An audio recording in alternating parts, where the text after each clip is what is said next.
En la última parte del capítulo de válvulas se trabaja el tema sobre los actuadores. En una válvula se requiere energía para mover el obturador, para abrirlo o para cerrarlo. Y esa energía puede ser de tipo neumática, que es la más común en muchas de las válvulas. Se aplica una señal neumática de aire comprimido sobre el diafragma o pistón flexible de una válvula. Pero también existen los actuadores hidráulicos para grandes potencias, los eléctricos, los manuales o combinaciones de estos cuatro tipos. En general, el actuador de una válvula, que sea de tipo neumática, convierte la energía de aire comprimido en trabajo mecánico para mover el obturador. Las partes principales de este actuador son el diafragma, el vástago y un resorte. Y el rango usual de presiones va de 3 a 15 libras por pulgada cuadrada. Existen dos tipos generales de actuadores en cuanto a la acción sobre la válvula: acción directa y acción inversa. En esta foto se observa la diferencia entre ambos. En el actuador de la izquierda, la acción es directa, es decir, el aire comprimido entra por la parte superior de la válvula, empuja el diafragma y a través del resorte y del vástago se abre o se cierra el actuador según sea el obturador normalmente abierto o normalmente cerrado. En la fotografía de la derecha, la acción es inversa.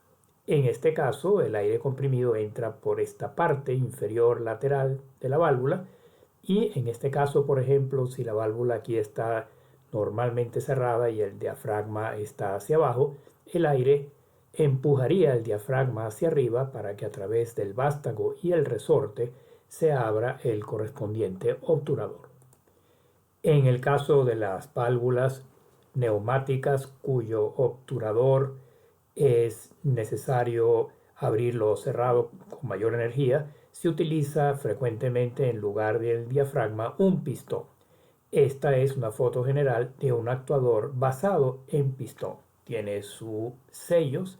Aquí está el vástago dentro del cilindro general, la escala del indicador y el indicador de recorrido. En las válvulas hidráulicas, generalmente son electrohidráulicas, tienen un motor eléctrico y suministran una precisión muy grande.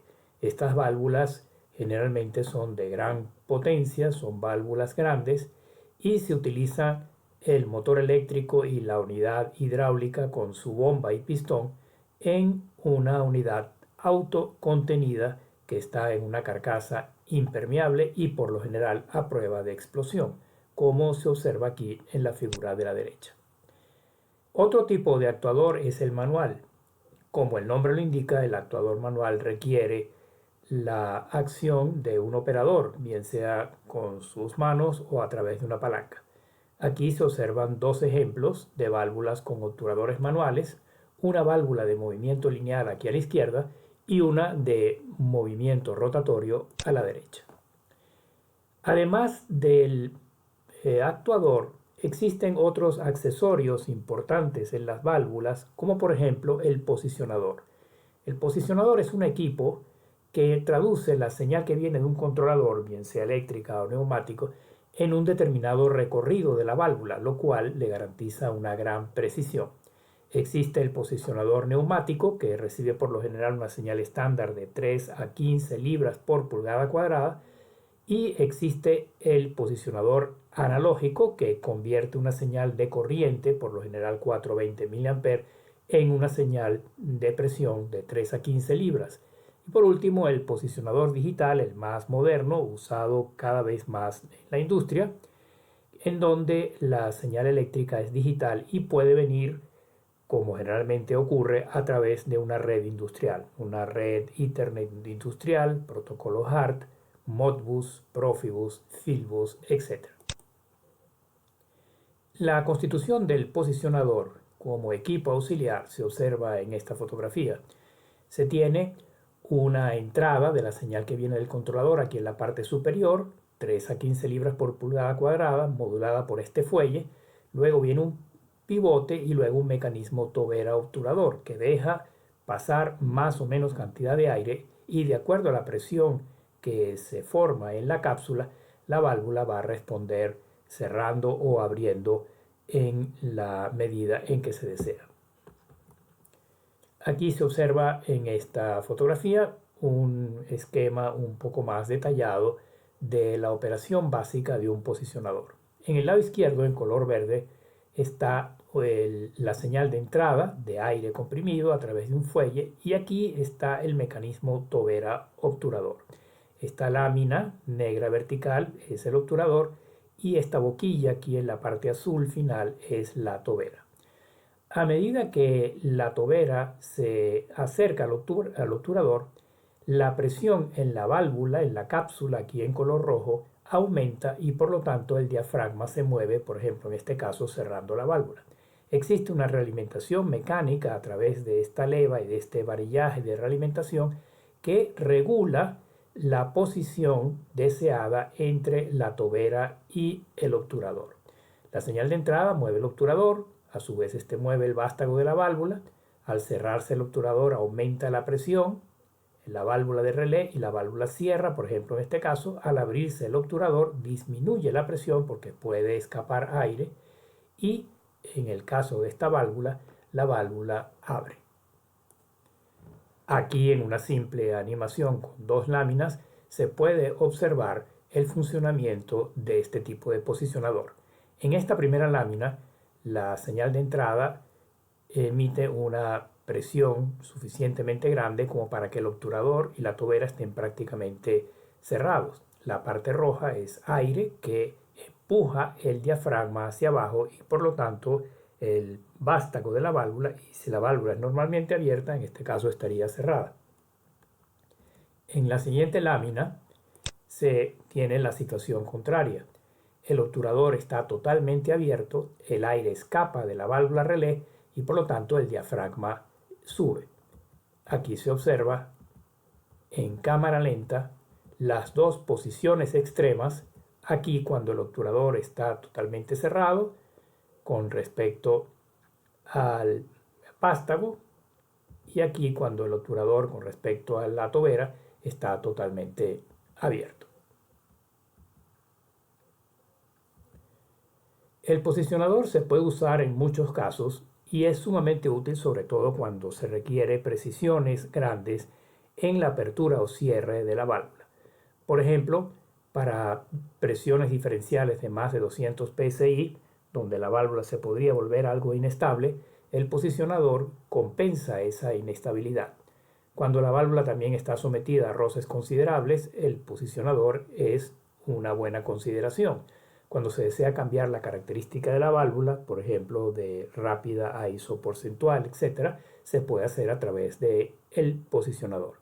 En las válvulas de rango compartido, llamadas split range, que se usan, por ejemplo, para chaquetas refrigeradoras en tanques donde la chaqueta puede tener agua fría o agua caliente, se usan dos válvulas, una que deja pasar una cierta cantidad de agua caliente y la otra de agua fría.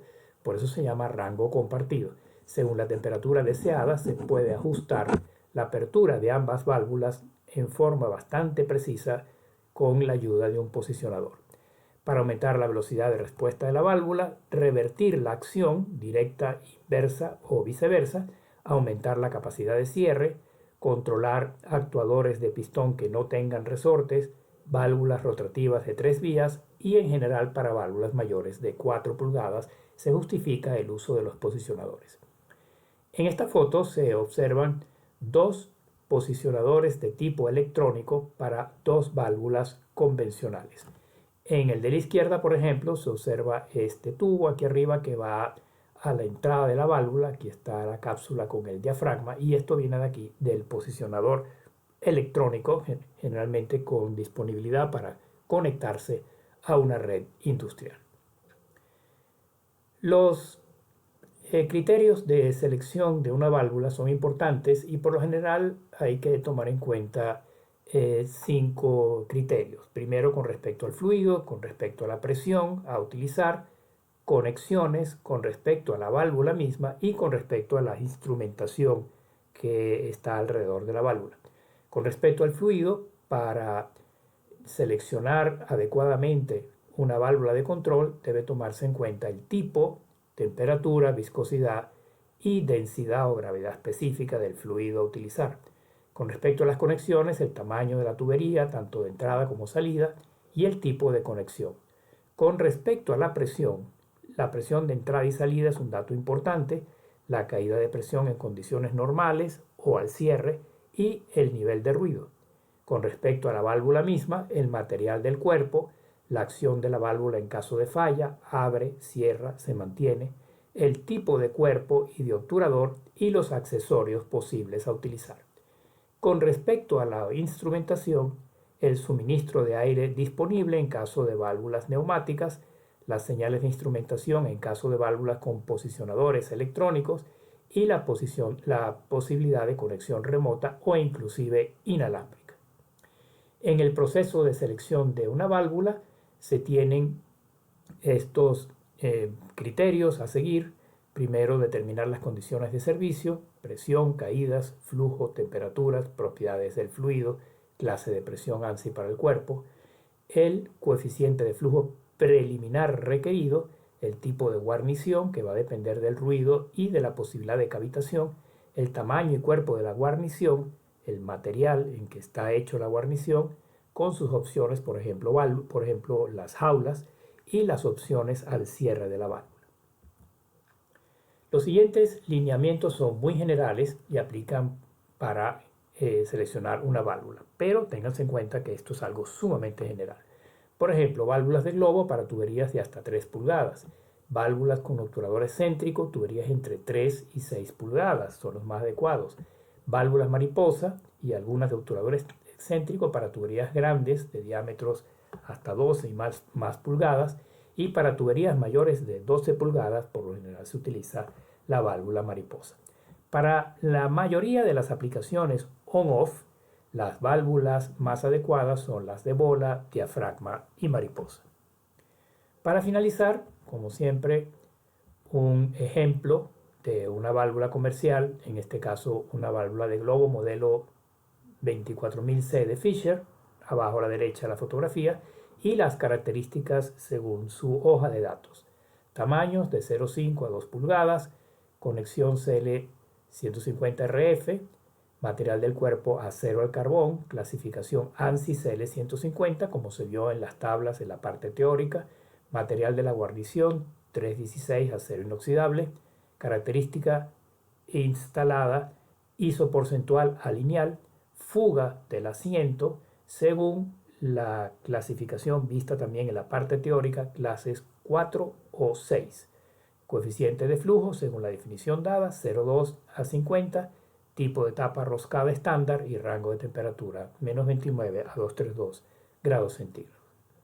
Y para finalizar, la tabla comparativa según los siguientes criterios: servicio general, tóxico, corrosivo, erosivo, barros o alta caída de presión, las válvulas correspondientes, globo, diafragma, bola, mariposa, excéntrico, rotativo, que son el resumen de las válvulas vistas aquí en el capítulo, son aptas o no para uso general todas. Por ejemplo, para uso tóxico no son aptas, por ejemplo, las válvulas de excéntricas rotativas. En el caso, por ejemplo, de barro, las válvulas de globo tienden a taparse y no son aptas, no así sin embargo la de diafragma o la de excéntrico rotativo.